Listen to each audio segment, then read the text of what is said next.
What's up? It's your favorite attorney. You write me, Booker at bookerlawfirm.com. Your question ends up on the show. Bring you to the court of my public opinion. We're not going to look at this as legal advice because I don't represent you and I may not have all of the facts that I need. However, I'm going to do the best job that I can with what I have. What's up? Without further ado, let's get it crack-a-lackin'. Order in the court, honey. Order in the court.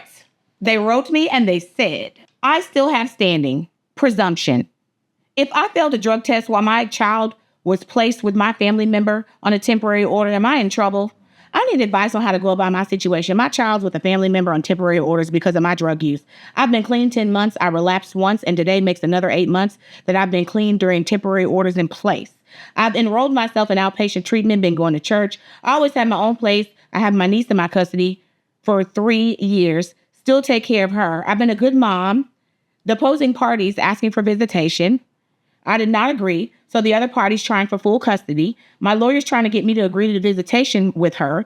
This is not something I want to do. He's telling me if I lose that trial, that she would be held the primary. She'd be the main parent. But I can go back and fight in a year. This is not something that I want to do. I want my child back. What I'm paying him for, I know that I made some mistake. Oh, what am I paying him for? Oh, child support. Bitch, don't want child support. Okay. What am I paying him for? This is not something I want to do. I know I've made some mistakes, but I've never been an unfit parent. I'm confused at this moment. I just need some advice on what to do. I'm so scared by the end that I'll just lose my whole child completely. I do have previous CPS history from over 10 years ago. Does anyone know how this will go in my case at trial? The opposing party is very controlling. I have a court order set up for me to get visits on the weekend, but she's not following the order. Sir, come on into the court of my public opinion. Okay, order in the court. Okay, this person has a question. We're going to give them an answer. Okay? We're going to start off by this, okay? God forgive me for saying this. Damn it. Guys, this is what happens, okay? When you ask, go to court, you go to court, and you put your case in front of somebody who has never, they don't know you like that. That is just the best way to say it. They don't know you like that. And what they're doing is they have to listen to everything that you say, someone else says, and look at documents, and then a judge and make a ruling on somebody's entire life over stuff that's been happening over so many years. But they only have a couple of hours to hear it, okay? So they're going to pick out key factors in the case. And that's what they're going to, the first thing that comes to my mind, okay? If I'm a judge, okay? First thing I'm going to look at is hold the hell up. Wait a second, okay? First of all, the child is with them on temporary. That's a problem, okay? That's telling you, hey, bitch, get your shit together. You're not going to be the parent because you're doing something wrong. And if you don't fucking stop, this is what it's going to be. The end, because the court has made a temporary ruling.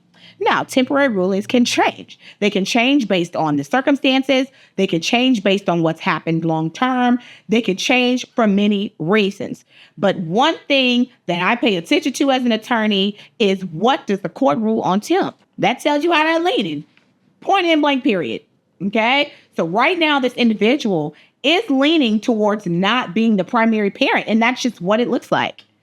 And this parent wants to be primary, or they were primary, but it looks as if they don't want the other parent to visit the child. That's a problem. So we have a person that has been a primary with a drug issue that doesn't want the child to see the other parent at all. Does that sound, you understand? Because I just want to teach y'all how we look at it. That I'm not going into anything deeper. I haven't heard all the facts. The case is before me, and this is the first thing when I have this robe on that I'm looking at. Drug problem. You don't want the other parent to visit, but you're the person with the drug problem. I'm just saying.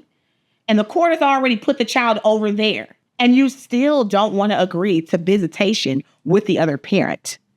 And you relapsed while the case was going on, which I will never hold against anybody completely, because I believe that a judge wouldn't either. And the reason that I say this is because people are people, and the judge is a person, and you are a person. And we tend to think that people look very shiny. and they're all dolled up and they've been that way their entire lives, or they don't know anybody that's touched any dirt. And that's not true. There are judges who are products of parents who had alcohol and drug abuse. They understand. They know you're not a bad person because you relapsed.